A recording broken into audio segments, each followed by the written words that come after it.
This is my Spokane, the leader and the founder of Church Governance Solutions. We are dealing with a topic that speaks about how to develop tenacity as a pastor in a ministry, how to develop tenacity in ministry as a pastor. Very, very important topic that we're dealing with. And today we embark on part 3 of this great topic, and I hope that will help you to continue having tenacity in the ministry. The first point that I want us to tackle today on how to develop a tenacious spirit as a pastor in the ministry is you must have no skeletons to your cupboards. Never have skeletons in your cupboard as well as a pastor, because if you do, that will actually deflate the whole energy out of you. So therefore, you need to be actually living a life that is exemplary and not have skeletons that people can point at, that the devil can point at and deflate you and discourage you. Have no skeletons at all. So you must live an open life. You must live a transparent life.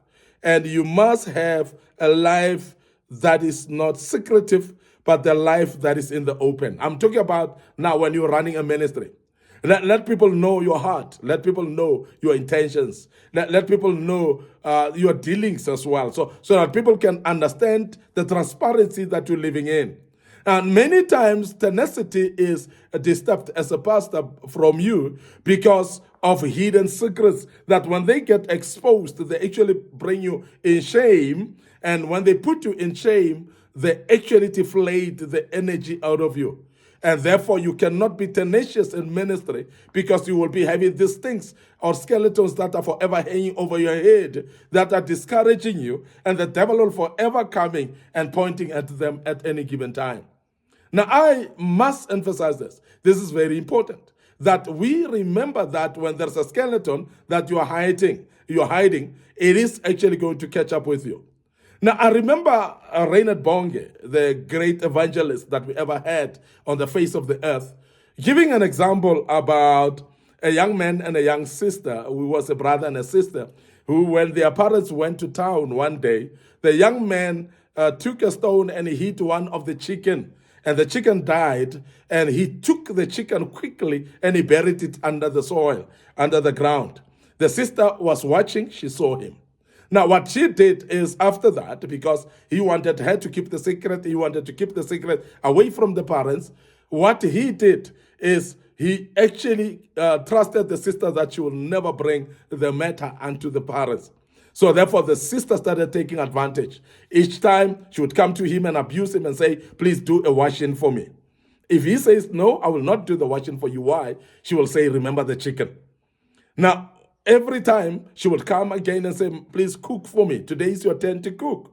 And when he refuses and say, I cannot cook because you're supposed to cook, and the sister will say, remember the chicken. Now, he would come and say, please wash my feet and make sure that you go to the shops for me and buy this and that for me. And when the brother refuses, the sister will forever say, remember the chicken. Now, this chicken story was forever intimidating because it was a skeleton in the cupboard of the young brother. And therefore, it was forever being brought up in order to blackmail him, to make him do things that he doesn't want to do. And that's exactly what the devil will do. But what was the solution of this young man? The solution of this young man, he got tired along the way that I cannot go on like this anymore. So what he did, he went to his own parents to tell them, parents of mine, when you went to town the other day, you can realize that one of the chicken is missing here. I actually, by mistake, hit that chicken with a stone and it died, and I buried it here. And he showed them exactly where he buried it. What the parents did, they forgave him and they said, we forgive you, don't worry about it. Now, when the sister came to him, because she was not aware that he has actually asked forgiveness, and she comes and says, today is your day to cook and the day to do the washing for us. The young brother was very stubborn that particular day, and strangely stubborn. And he actually vehemently refused. And he said to the sister, I'm not going to do that anymore. Now, the sister said, remember the chicken. And the young brother said, yes, I remember the chicken, but who cares? And therefore, the sister said, I'll tell the parents. The brother said, go and tell them. Why? Because he was delivered from the blackmail of this sister because he actually went and confessed. Now, skeletons in the cupboard are actually dealt with by confessing unto God what skeletons you're dealing with. Because when you are clearing the skeletons in your cupboard, nobody can blackmail you, not even the devil. Now, this is very important because then that will help you to have boldness to develop tenacity in ministry, even when it's difficult to do so. Sometimes when there are problems as a pastor, you'll realize that if you're having skeletons in your cupboard, you will forever think that is God punishing you because of what you're harboring. And I want to urge you that you clear the skeletons, you live a transparent life as a pastor, and that will actually make you to be bold and even to come face to face with God and never also suspect God to be punishing you because you would know that you are in the clear with God. And that I want to emphasize because it's very, very important for us to know that. So live an open life, live a very transparent life, have no secret pact with anyone, and live a life that you would be accountable of. Very, very important, and we cannot emphasize this enough because that will actually help you to develop a tenacity. And when you do so, you would actually be unrebukable. You will be without any scandal in your life. You'll be scandal free. And because of that, then you will forever have boldness to live a life in the ministry without any fail. And that's very, very important. Now, secondly, relate well with a good mentor or a father or a leader that you might have actually found to become a leader that you would trust, somebody that you would rely on, somebody that you would actually go for advices as well. Why are we speaking about a father, a mentor? Why are we speaking about a leader? It's because there are people that have walked the path of leadership before. There are those pastors that have been pastors for ages. They have faced most of the challenges that you're facing, and they know how they went over them. Now, because of that and their experience, we know for sure that they will be able to conquer every situation, and they will actually advise you accordingly because they would have gone through all situations that you're going through right now. And that is why it is very important as a pastor to have a mentor, to have a father, to have a spiritual leader that you look up to. Because when you're facing challenges, then you are able to consult them. You're able to speak to them. You're able to go for advices and to sit down for counsel under them.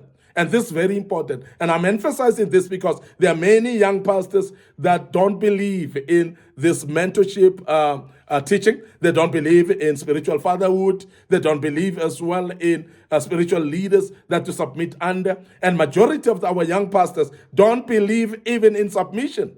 And I want to urge you that if you want to have tenacity in ministry, you must submit. You must have a humble heart to submit under a leader that has been on this walk for a very long time. Now, there are many mistakes that you cannot fall into because your mentor would have fallen in them before, and they could warn you in advance even before you fall in. There are many challenges that you need to conquer immediately because you have actually you have got actually a mentor who has actually fought these challenges before, and they know how they've gone over them and how they've conquered them. And because of that, you don't need to go again through them again.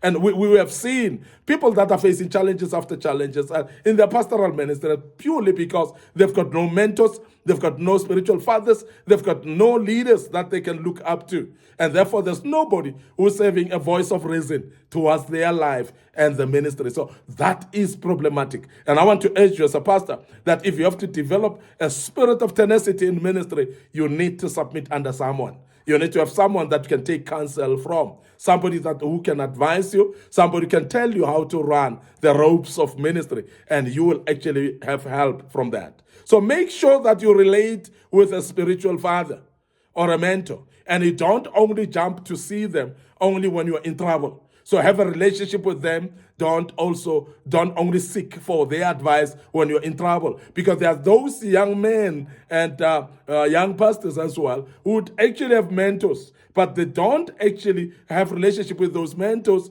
They only go to those mentors when they are in trouble, and that is not the right way to go. Other than that, you definitely need to have relationship with them, and a continuous spiritual relationship, and the father or the spiritual father will advise you as time goes on and every day of your life. So a mentor, therefore, is very important, who will encourage you, who will actually make you to stand up when you're in difficulties, even when you feel like giving up. Remember that a mentor will be there for you to assist you.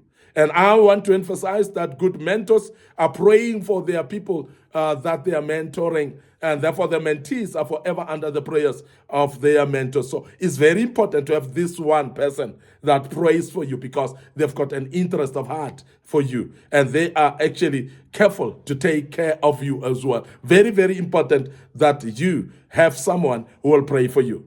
Somebody will intercede for you, and somebody who's not only interceding, but also will give you counsel in times of trouble as well. And there are times when ministries will be throwing curveballs onto you. Life will be throwing curveballs into your life. Remember, it's not only about the ministry. It's more about also your general life. It's more about life in general, where you are meeting situations and challenges that your mentor may be able to advise you, because they are older, they've grown, and they've gone through the ministry in a way that they know exactly how to deal with certain challenges in their in your life, and they will help you to deal with them as well. I want to end up here today, your host, Mike Spokane, the leader and the founder of Church Governance Solutions. Before I check out today, I want to urge you to follow us on our YouTube channel, Mike Spokane, and Young Men Empowerment Forum. So please subscribe to the YouTube channel, click notification button. Don't forget to follow us on our Facebook page, My Corner Spokane, our Facebook page, Young Men Empowerment Forum as well, and our Facebook page, Church Governance Solutions. These are the pages that we forever posting big materials and wonderful materials there. And you and your church shall be helped as you follow us there. Don't forget our TikTok account as well. We've posted a lot of materials in the past, so please follow us there. You will get a lot of advices, and your church shall never be the same again. Allow me to check out right here until we meet in part 4 tomorrow. May the good Lord bless you, and allow me to say cheers for now.